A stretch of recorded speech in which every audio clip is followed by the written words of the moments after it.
You are now listening to the I Think I Love My Wife podcast. And this is your best friend's best friend, Chidozie Okafor, ready to take you on another journey. Are you with me? Because I'm ready. Let's get it.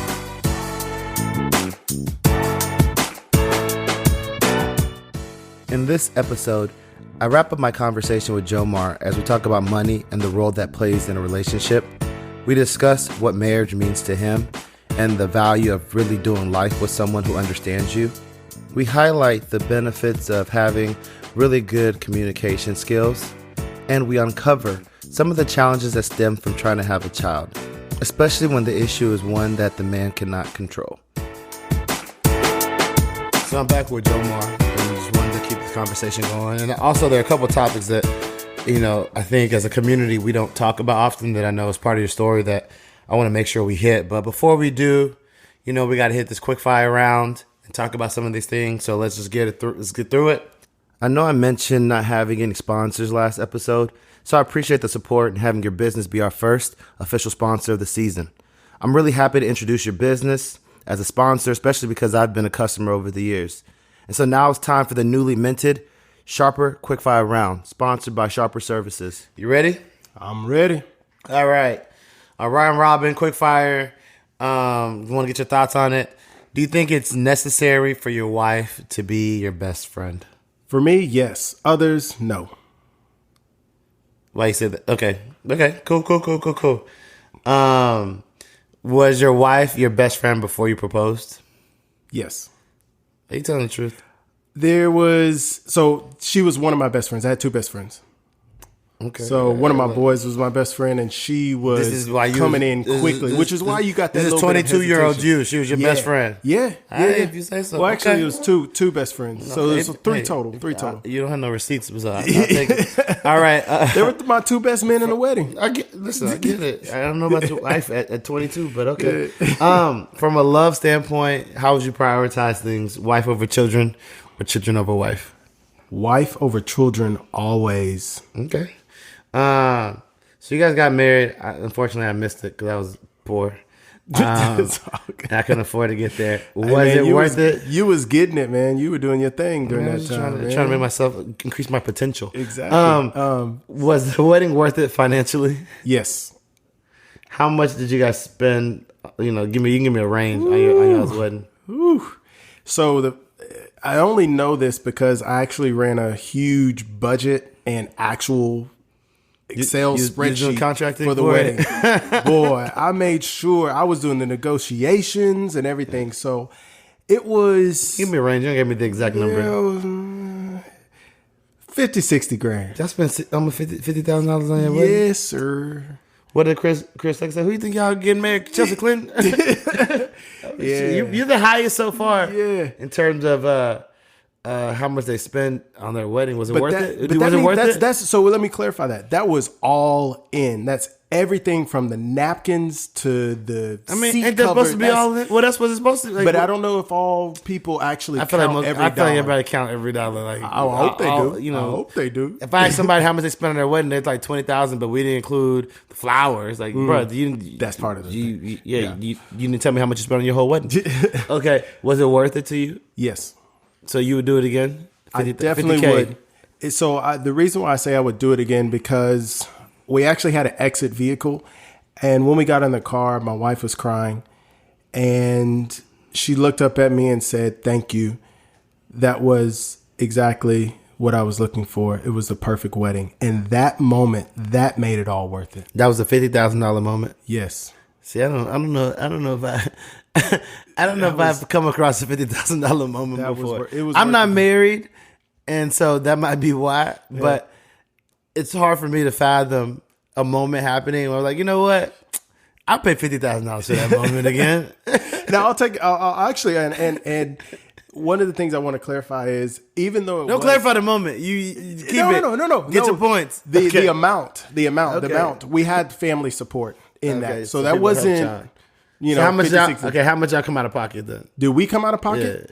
Yeah. So we probably, I don't remember the numbers exactly, like 20s. But it's probably about a third of that. So y'all paid like 20. We're probably about half of that. Half of that. So y'all had a $60,000 wedding. Yep. But out of pocket, y'all paid like 20, 30. 25, 30. Yep. Okay. Got it. It sounds a little bit. You was 20 something paying. Yeah. Bro, I know what y'all was doing. You know, and the good thing was we only had about $7,000 in debt that we had to pay off after the wedding. Blessings. It was. I'm trying to meet that woman that the father was like, I will take care of our family will take care of this. It was cost. Multiple family members. It no, I feel you know. Yeah. Thinking back on cost. Yep. And if you had to allocate your costs in one way more than the other, would you do it for like a big ring or a big wedding? This is always hard. This is a hard question. Sounds simple to me. Yes, it's on A or B, right? Yeah, you got two choices. I think. You want to call a friend? I know. Can I phone a friend on it? No. I'm going to go with wedding because I believe the wedding meant more to her. So that's the bonus factor. The wedding meant, okay. The wedding. So you were younger when you got her the ring. Yep. Less established than you are today. Right. So she don't want to like upgrade or she's good. She been hollering about an upgrade for the last 2-3 years. So that means that ring matters then. If it matters, but I think more so she can still like we have the wedding book. She can still see the ring. She knows the memory that was there when I did it. But it's less than the wedding. But it's less than the wedding because that's where all the family came. That was the only time that we've actually seen all of our families and extended friends and everyone come into one place. All right, Chance. Okay. Joint accounts and separate accounts. How do you guys operate? Both. All right. I don't know what that means, so we'll talk about it in a little bit. True or false? Guys mature later than women. We mature differently. You didn't answer my question. True or false? Do you believe guys? Don't give me these Donald Trump answers. Man, I feel do you believe the guys mature later than women? Man, if I answer it the way I want to, my wife gonna pull me up on this. I mean, she should know how you feel. You give us the truth. No, I think. That fuck is the easiest question. All right, fine. You know, men mature later than women. You think men mature? Okay, yeah. We'll talk about this too. Yeah. Okay, in terms of frequency of sex, I know y'all been through some stuff. Mm-hmm. I want to talk about. I want to get an idea of what's ideal for you and what actually happens. And so the categories are all the time, weekly, monthly, or every now and then, or when I get lucky. What's ideal for you? Weekly. I actually had a listener say to me when she heard a couple people say weekly, she's like, weekly? She's like, if I'm married to you, like I'm getting that all the time. I don't know if these people talking about weekly. Weekly. I mean, these old people. Happen. It's life. Bro, I feel you. I'm old. I'm older. Tired, stressed. Yeah, I ain't got the same needs. I ain't trying to run a couple miles every week, and I ain't trying to run. You know. I try to get to the gym every now and then. What about reality? What's reality? What actually happens in your life? Less than weekly. So it's like once a month. A couple of times. Okay. A couple of times. Okay. 2, 3. Who runs the show? You or her? I'd say her because she's the social butterfly. She's our social calendar. So in terms of y'all's okay. Yeah. What do you feel like what is your wife's greatest attribute? The ability to light up the room. Ultimately, that's what I think is her greatest attribute. Okay. And to you, what's more important in your relationship? To be respected or to be loved? Respect. RESPCT. All right, cool. So that was our quick fire. I got feedback that I should make it longer. So in the future, listeners, if you guys have suggestions on which questions or additional questions to add to the quick fire round robin session, I'm happy to look at them and add them too. But let me know. Before we dive deep into some questions, I just want to let the listeners know a little bit more about Sharper Services. If times are tough right now, then I know how important saving money can be. Sharper Services, an ACN independent business owner, works with its clients to provide great rates on all home-related bills like electricity, cable, internet, just to name a few. Check out www.sharperservices.com to get a free quote and start the process to save money now.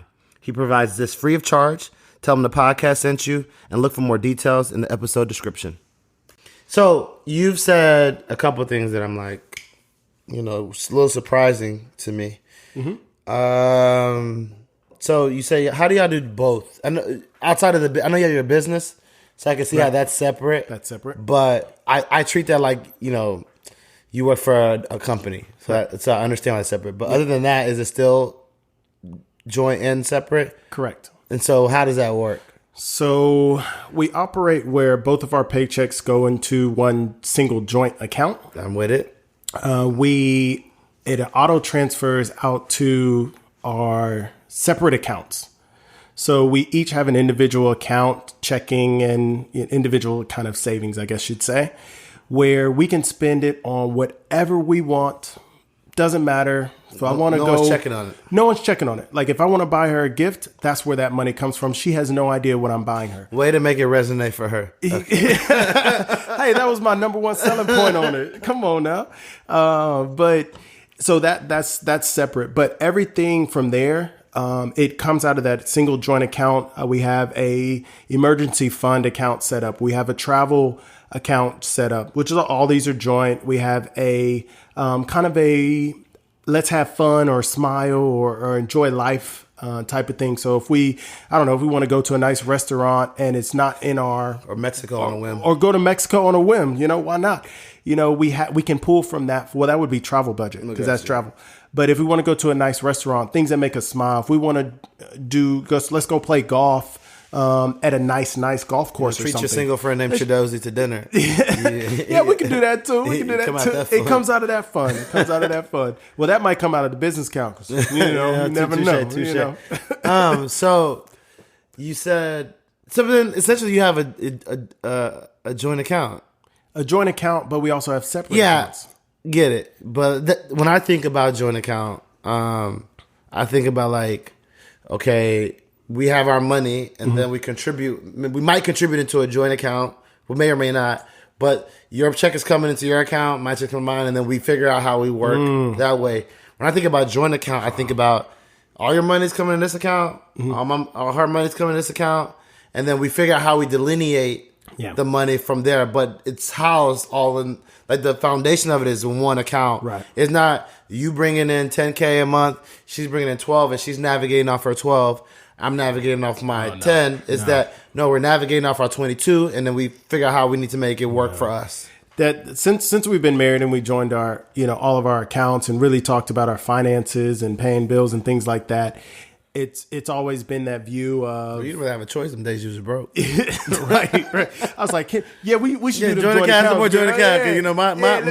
My do whatever I want budget is looking real low. Yeah, my checking and my savings. My checking and my savings. Let's no, but it works out to where it keeps things a lot simpler, a lot cleaner. I agree with you. Totally on board. And what happened, and it's also something that I think helps prepares us for life. So for me, hey. Coming back to stateside, there was a period in time where I didn't have a job. Well, does that mean I got a new job? Yeah, I had to find a new job. So does that mean I operate off of zero during that time? No, we work together. We support each other. It was a decision we made together. What happens, when she's pregnant? Does that mean when she has time off? Does that mean she got to operate off of zero? Though, like it's a together thing. So it's nice. It makes complete sense to me. It's all those people that have these separate accounts for whatever reasons that. I'm still trying to understand. But I haven't got there yet. Yeah, it's challenging. I've seen my parents do the separate accounts. I mean, did you guys just organically come to that? She was feeling that, you was feeling that. Like in terms of, I know they say money is the biggest, the leading factor for divorce. Yeah. If you guys both kind of felt that way coming into it and were aligned, how has money played a role in your relationship? Has it been like?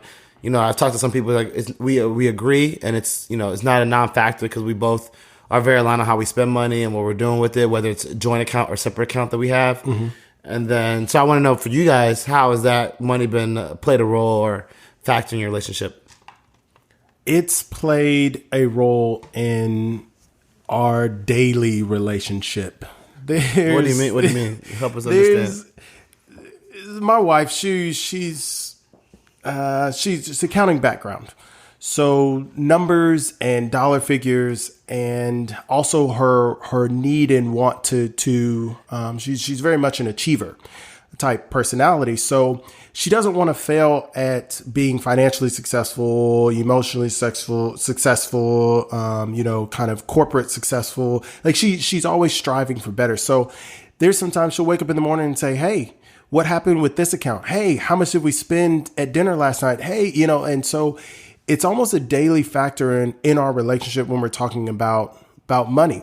It's been good because what it did was it steered us towards having more open, honest conversations about what we should do about our money, debt that we had, how we're going to resolve it, putting a plan in place. But leading at the very beginning, it wasn't easy.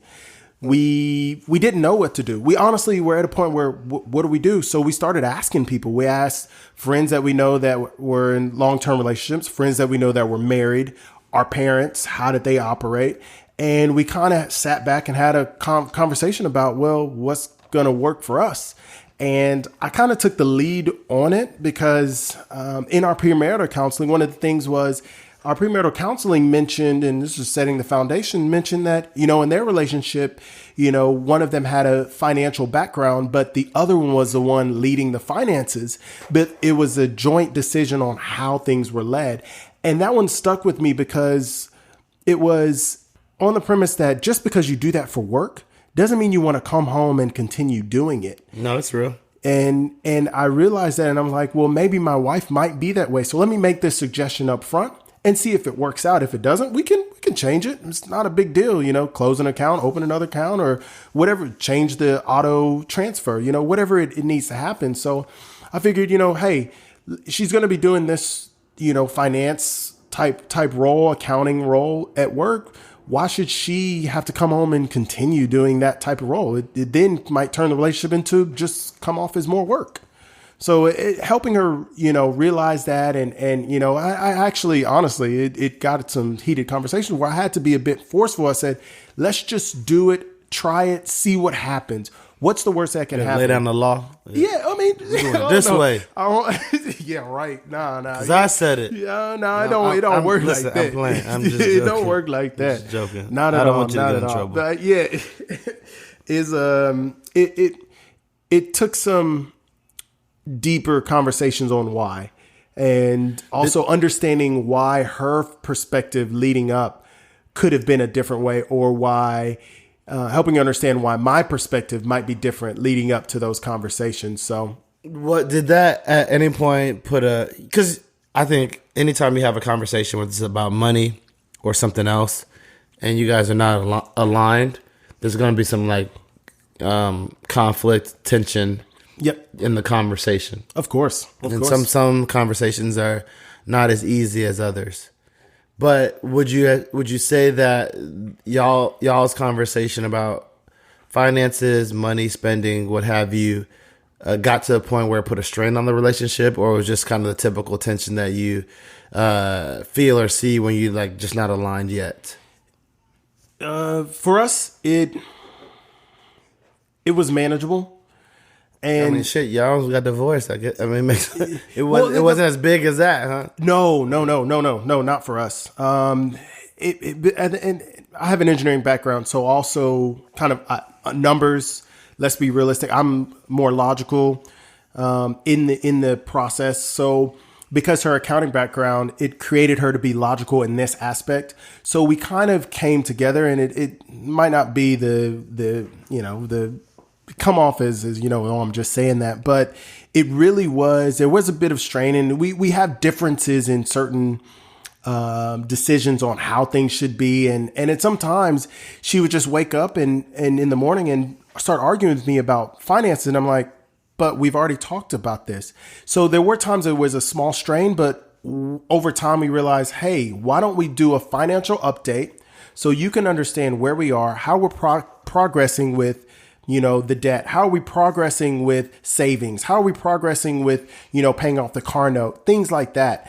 And it helped her to understand kind of that what we did agree to do, it's where we're going step by step by step. Now, we stumbled a few times, of course. No, it's perfect. I mean, it's like, oh, well, we rather take a extra trip to, I don't know, Thailand or Bali, yeah, it's not in the budget, but, we'll make it work, or, something like that. So we did that in those situations where we slipped up, as far as, not contributing as much to savings or not paying off as much on debt and things like that. But I don't think that for us, it really became a factor that was so negative that took it to a level of even anywhere close to divorce or anything. Yeah. And so as you talk through, you mentioned, hey, we have family, we had all these resources, people in our circle that we could talk to help us, figure out, let us see enough ways to navigate this that we could say, hey, we could pick a little bit from this, a little bit from that, to figure out what works for us. Yep. At any point, because we talked about counseling and professionals. Yep. At any point, did you guys think about it? Like, let's just get a financial advisor. Yeah. So we do you have one, and how did that help or not help? Would you recommend it? Yeah. What's your thoughts on that? So she actually introduced a financial advisor to us, and it's actually a mutual friend of ours. And is he good? Oh yeah, he's good. Okay. He's good. I highly recommend him. If you is he married? He is married. All right, get him on podcast. He can pub his business. Oh, he's already been on the podcast. Okay. I have to hit him up later. Season one. All right. But yeah, he's good, and he helped us kind of navigate some of those financial conversations and things with us to really put. I think one of the things I always had a challenge was opening up an additional account to separate money into, okay, this is specifically our savings. We're not going to touch it. We'll leave it there. And I always had a challenge with that. And, he helped us to understand that and explain that, and also give us some other avenues on when we look at buying a house. Here's an option to buying against it. Here's ways that you should consider retirement and some other options and things like that. So we did have that counselor there. That factored into when you said we had a community of resources. It wasn't just like your parents and friends. It was some professionals in there. I guess I also look at him as a friend. Yeah, he's a friend. Yeah. Just for people listening, I want them to understand, as much as when you think about conflict resolution and mental health, people say professionals are counselors. When it comes to some of these disputes about money, there are a lot of people that are financial advisors that can help be that quote unquote counselor for you to help you guys manage it in a way that works for both of you all, but helps you guys position you to reach your goals, financial goals as well. Yep. That makes a lot of sense in terms of, so if we think about your journey, just recap for people that might be just listening, college sweethearts, all over each other all the time, all day, every day. Well, there was a little bump in there. She graduates. Now y'all doing long distance.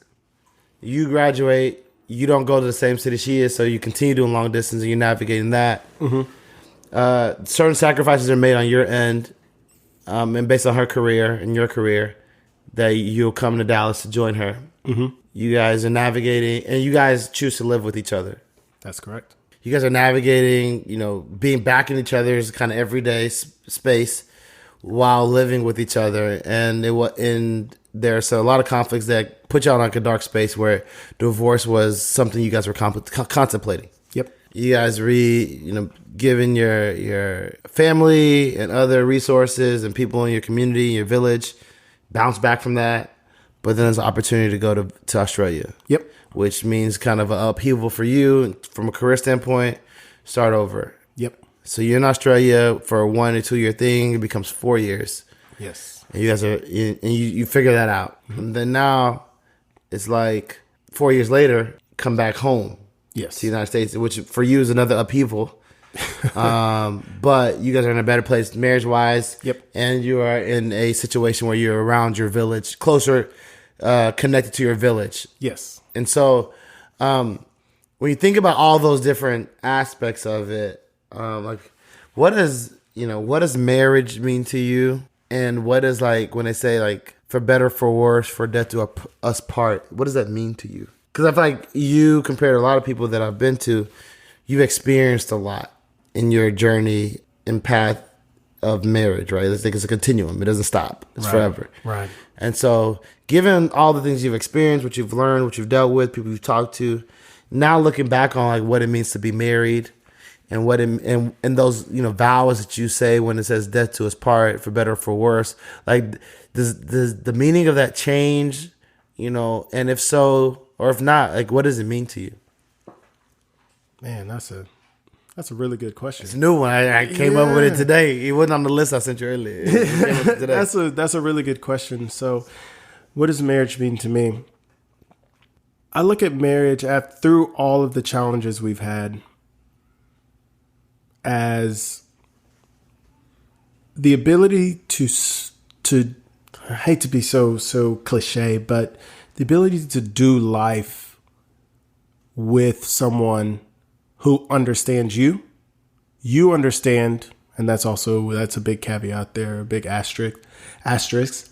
But having that someone to explore life and experience life with, and also build a foundation and build your own family, so then to carry on a legacy.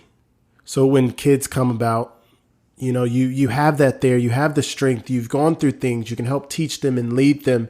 And so they're set up for their ability to then start their chapters in life and go through their challenges and things like that. So I long story short, I guess it's just marriage is a commitment to and the ability to have someone that you can really, really explore and do life with.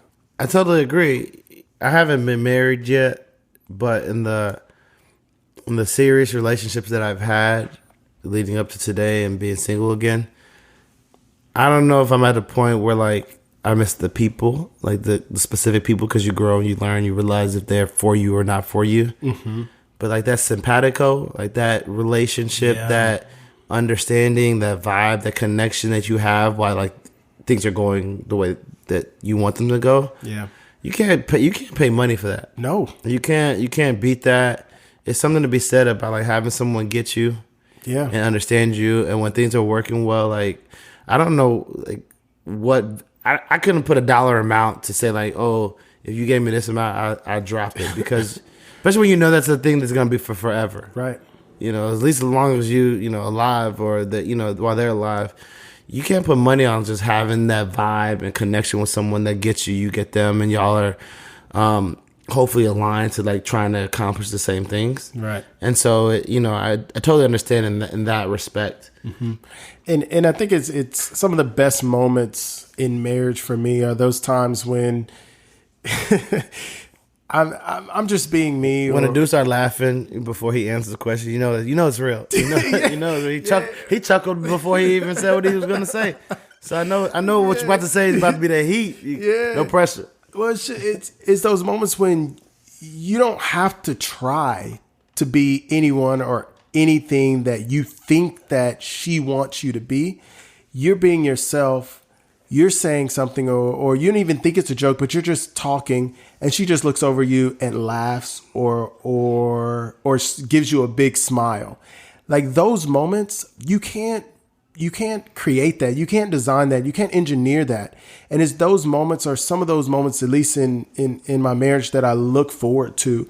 And it warms my heart when those moments actually happen. I push you to say when those moments happen consistently, because I would say like in dating, man, when you being real in yourself in the beginning, it don't always work out that way. You may get a few moments here and there, and far few in between when you're being yourself, but it's a game in the beginning. It's a game, and we can talk about that later in another podcast. Don't worry, we're gonna make it work. But like it's a game until you both have that like understanding. Common sense of each other, a common affection for each other, and that moment happens probably more consistently. Yes, but when you're dating, it's just for people listening, it don't happen like that when you kind of both being suspect, 1 foot in, 1 foot out. Want to keep going because I know you got to go soon.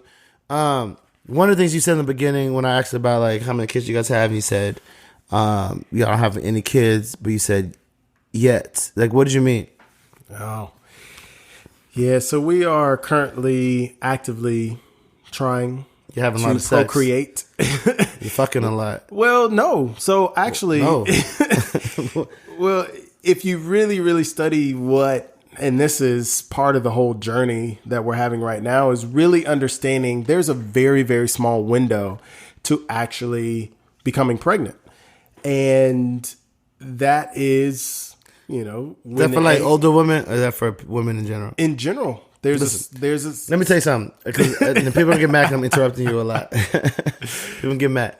I believe the science. I got my degree in biology. I believe the science. So I'm not arguing that. Right. But it's like, someone said this to me the other day. It's like, when we was like 20, like 18 to 20, like 6. Yeah. I feel like everybody was getting pregnant. It was like, it didn't matter. It didn't matter whether you was upside down, whether you used a rubber, whether you didn't. It was just, your goal was like not to have a kid because it's happening so quickly and easily. And now I'm 33 now.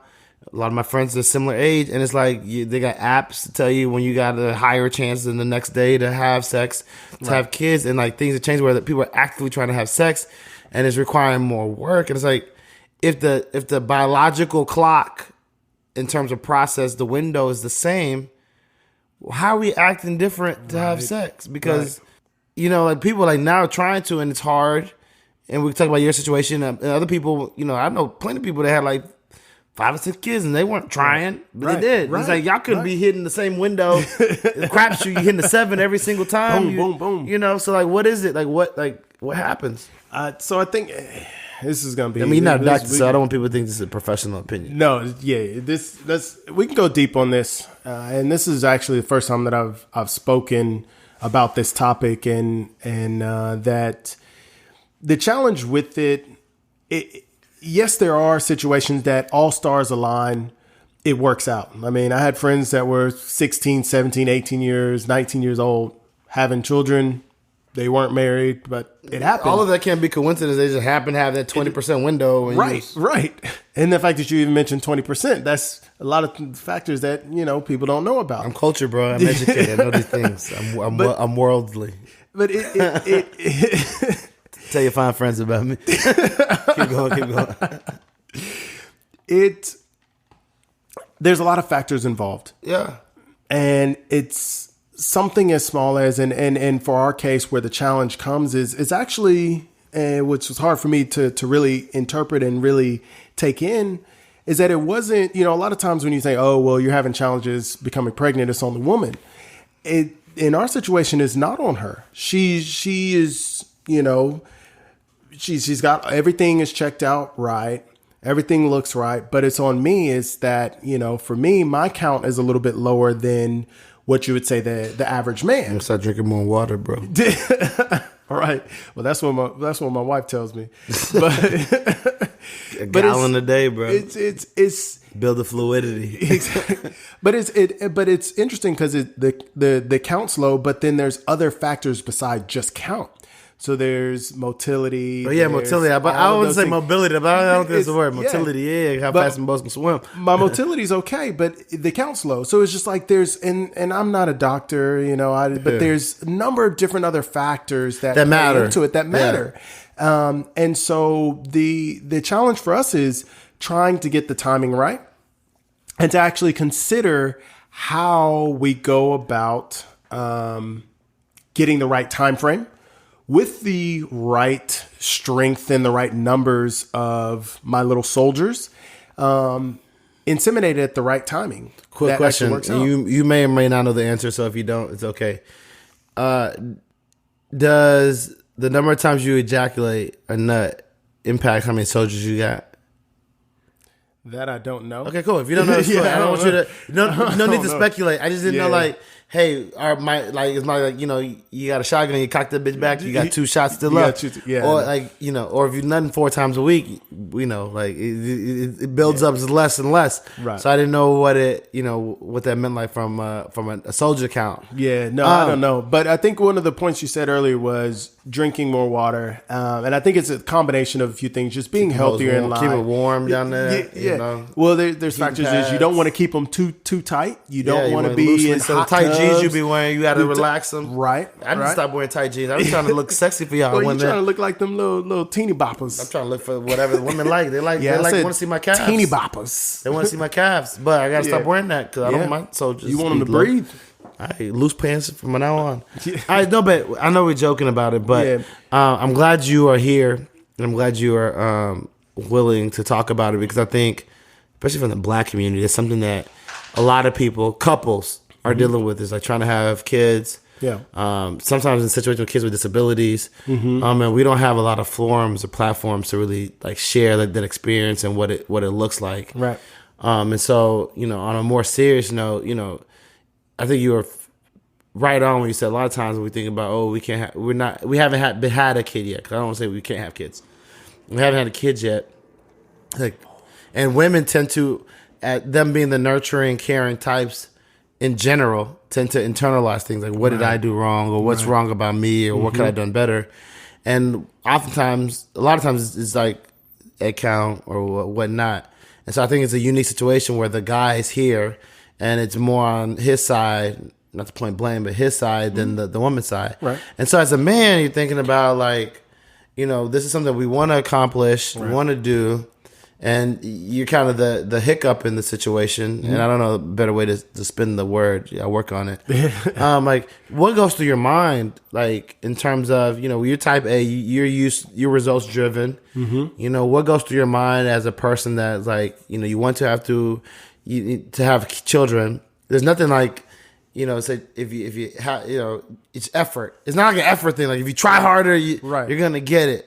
Like what goes through your mind to help you guys continue to push forward and navigate this? Because thank you for your openness. But for those that don't know I know you guys are currently trying. Correct. And so, what goes on through your mind that I would assess that you guys have been trying enough to have had these tests done to figure out what's going on for you to be aware of the situation. And so what's going on in your mind to be like, okay, I know this is it.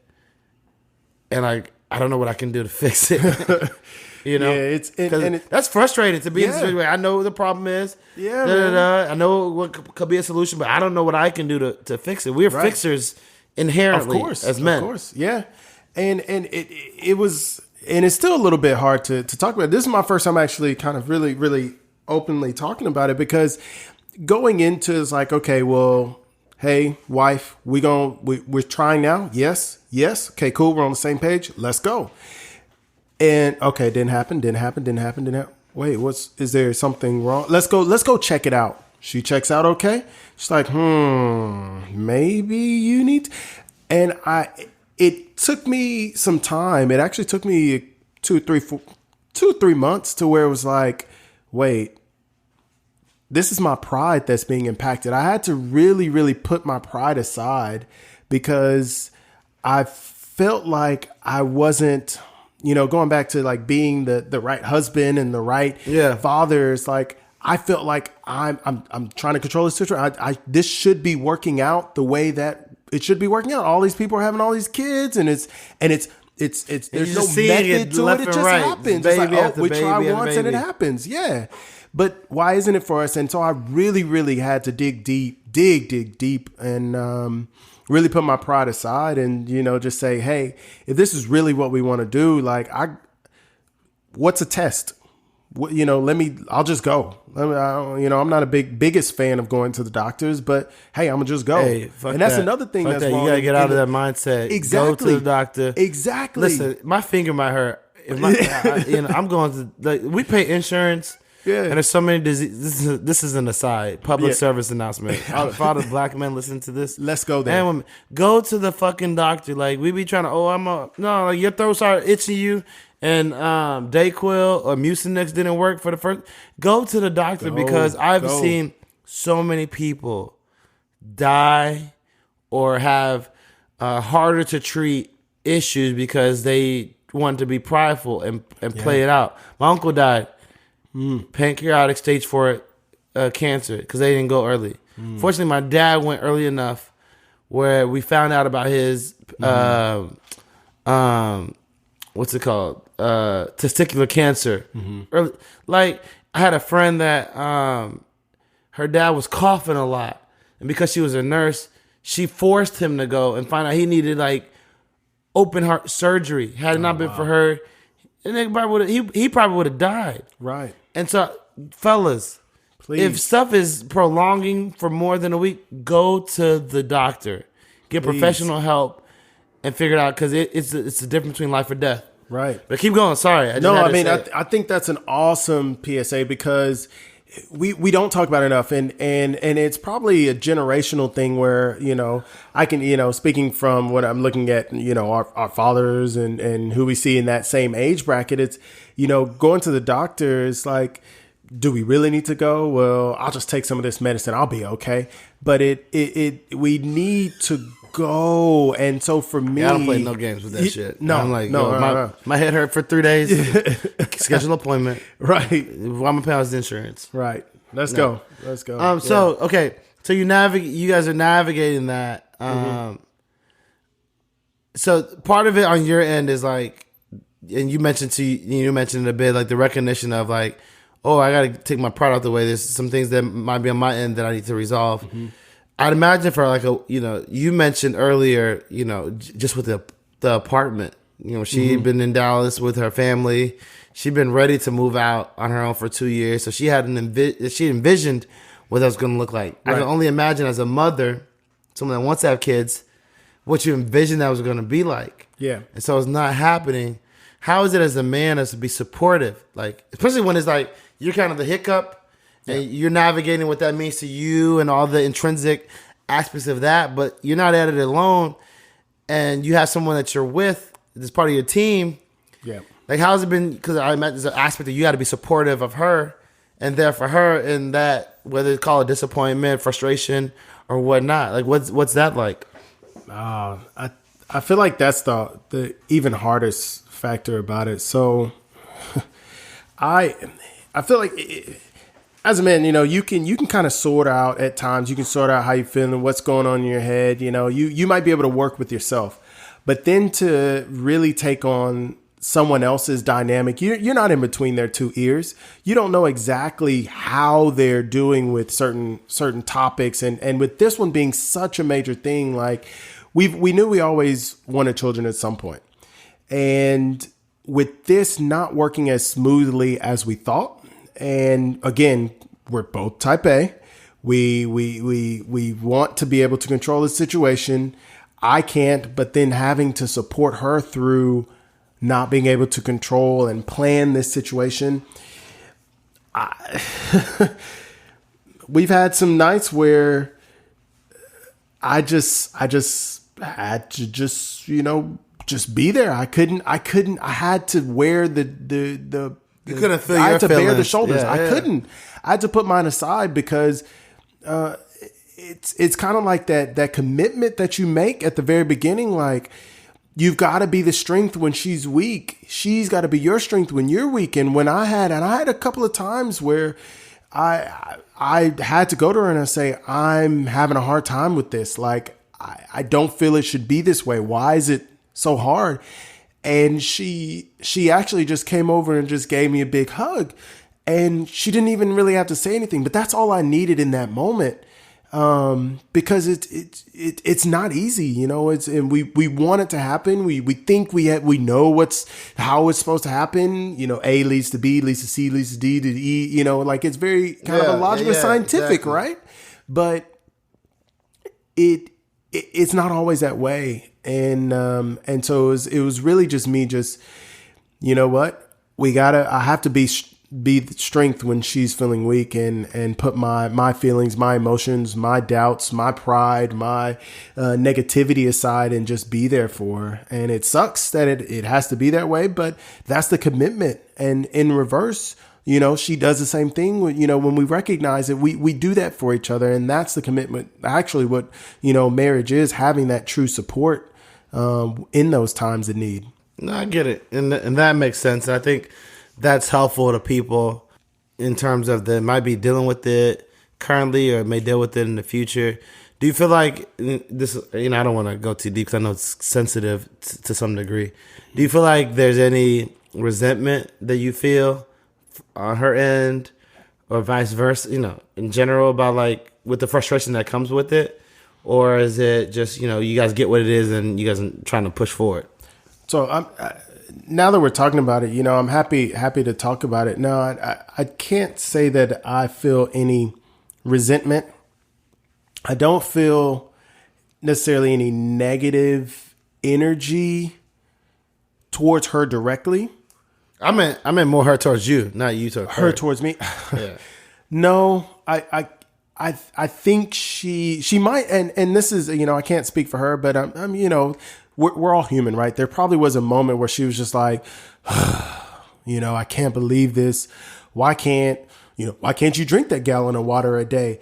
Why are you wearing those tighter pants? Like whatever it, she might have made some story in her head, like the reason why, or why did we push the 2 years to 4 years? Factor, that's it. Exactly. It's a 0.001% factor, but I'm sure she went through that. But I think, what she, and this is from my perspective, what I believe that she recognized, because I can't speak for her. What I believe that she recognized was that I was in a time of need and it wasn't easy for me. And she, I think in those moments, she had to put her own pride aside. So, women, they have their own prides. What? They have pride? Yeah, they got prides. We don't really talk about that too much, but we got no women on here to talk about it, so it makes sense. Yeah. So I think in those moments, I believe that she had to put those feelings and those emotions and her pride aside to really be there for me, which I'm very grateful for, because I may not need a full solution. I may not need her to work it out. I may not need just a shoulder to cry on. Acknowledgement. I don't really cry. It's just acknowledge, like I see you going through it here. Let me just be there. And want you to know that I'm there. I think that's like the lesson of this set is like acknowledgement. Yeah. You can't do nothing for me to fix it, but you need to acknowledge what I'm going through. Exactly. All right. I know you got to wrap soon. Just a few questions to end it. How do you feel like your wife has matured? This is kind of our wrap up session. How do you feel like your wife has matured and grown in your relationship? I believe she is grown in her ability to recognize that I, at times, need an emotional support. Okay. Yeah, I'm a man and, we're taught to be strong, but we do go through emotions too. And I think she's grown to really understand, like, hey, there are going to be those times where I need, I just want to sit here and, eat popcorn and watch a movie and have me a bottle of wine. And, and that's what I need because I'm just in my feelings for a moment. And I think, she's grown in that and recognizing that and being a support for me when I need it. I think that's probably a big factor. One, and two, an increased ability to communicate. Mm-hmm. Now that means being more aware of how I might interpret what she's saying, because, she might say something that I say, we've learned through counseling, speaker listener. She says something, I repeat what she says back. And if it's wrong or right, she'll respond accordingly and say, well, I didn't really mean it that way. This is what I intended to say. Yeah. And she'll try it again and I'll try to repeat that. And if it's say a like, yes, did I hear you correctly? Did I hear you correctly? Did I miss anything? Yeah, exactly. I went through about this, boy. You've been Googling. You've been on that Google. Yeah, I went through relationship counseling. Oh, yeah, so I know, true. I know some of the steps, and when they put you on the emotional wheel and you sound mad, and they got other reasons why you're mad to help explain the rage. Right. When it could be hurt, sadness. Right. I'm ready to communicate for whoever's ready for me. Anyways,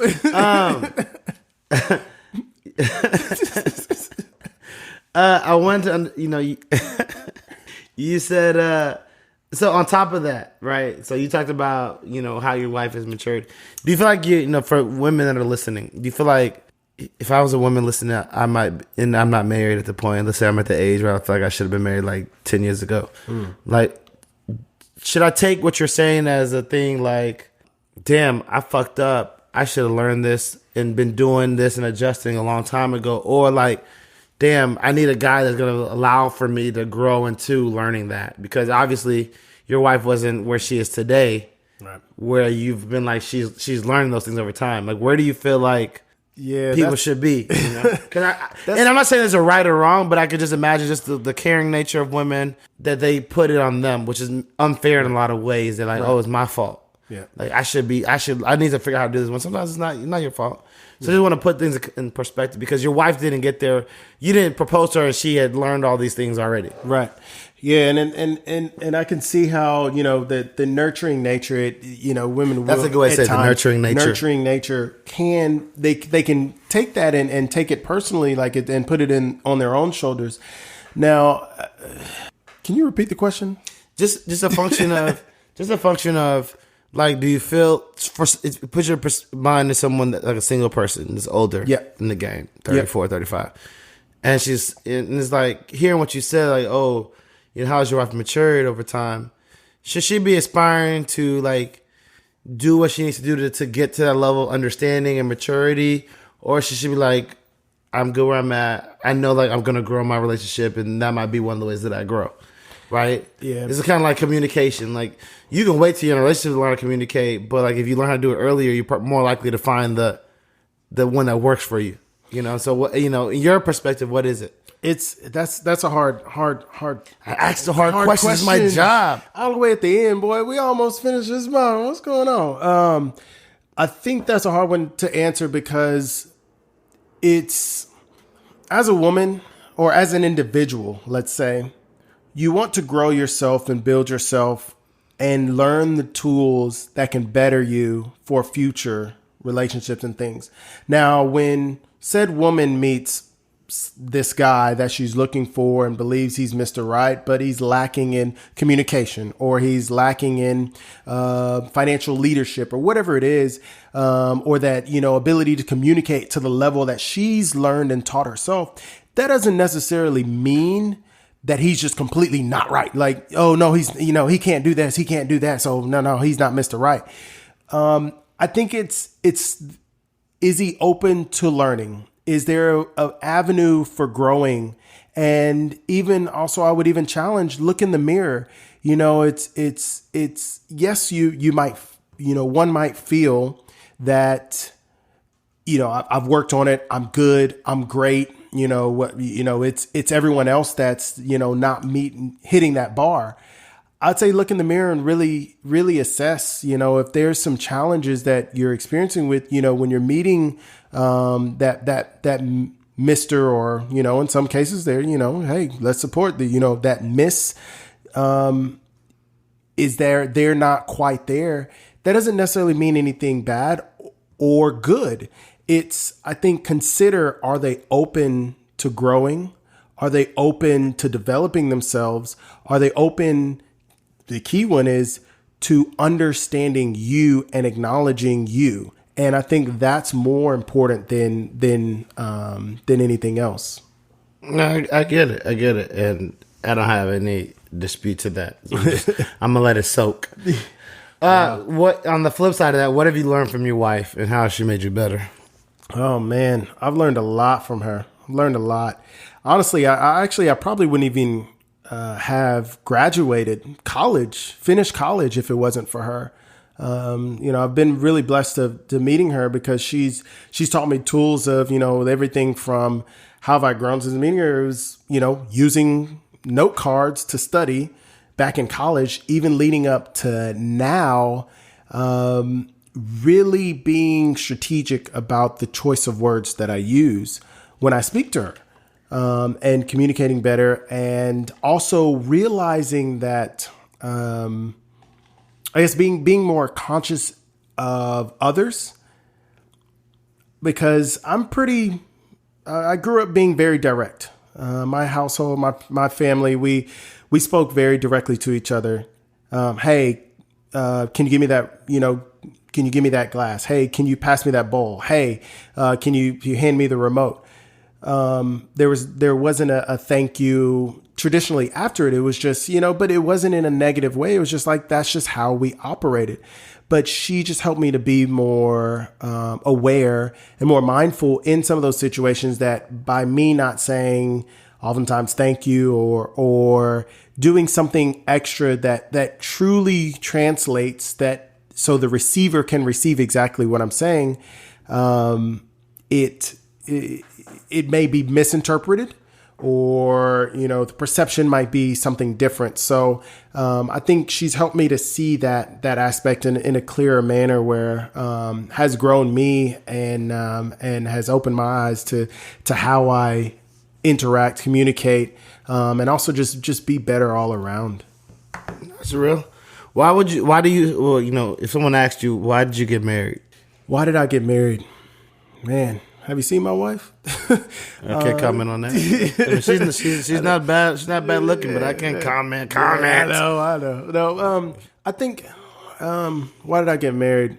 To be able to share, do, explore, experience life with someone that, day to day, you wake up next to, hot breath, bonnet, head wrap and all, that you can really enjoy and be happy to be next to. And I feel like that is really, building that connection, building that foundation, building the legacy that will one day be shared by all of us, I think is really very important to life. And that's really why I chose to get married. Bro, I feel like it should have been like an expanded Hallmark card. One of the last few questions is, what does it mean to be a man in your relationship? To be a man in my relationship, I think it's important to just be a support, to be a strength, especially in times of weakness, to be a leader of the household. And, that could be in a religious manner, a guide. I guess a leader comes off as sometimes in a negative manner. Let's say a guide to a being better in relationship, a guide to being a stronger person, to be building that home and that legacy, that foundation. And I think that's part of it. A big part of, being a husband is, being that guide and that strength. All right.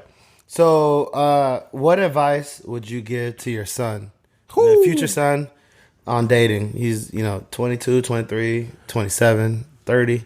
What advice would you give him? Money first. No. Get that paper. No, I think it's, and I know the follow-up question, but I think it's going to be the same answer. And I really had to think about this. Bro, listen to the I had a podcast feeling too that much. you were. I know, right?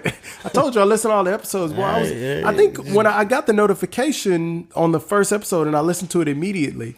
But as all of y'all should be doing, but exactly. you won't. So go ahead and follow. Don't be a spoiler. Be ready. What advice would you give to your son? All right. I'd say love yourself first. Don't let anyone force, influence, guide, or coerce you to do anything you don't want to do. Thirdly, no one can make you feel less of yourself unless you allow them to. Now that's one of the, no one can make you feel less of yourself unless you allow them to. And then last, which kind of frames it all together, keep God a parent in all your relationships. Okay, that's good. Good nuggets. What about your daughter? Stay away from boys. Final answer. No. That's it. It's really the same thing. I'd add one more. Okay, your time. To that is those four items, but I'd say I'd add one more is be strong.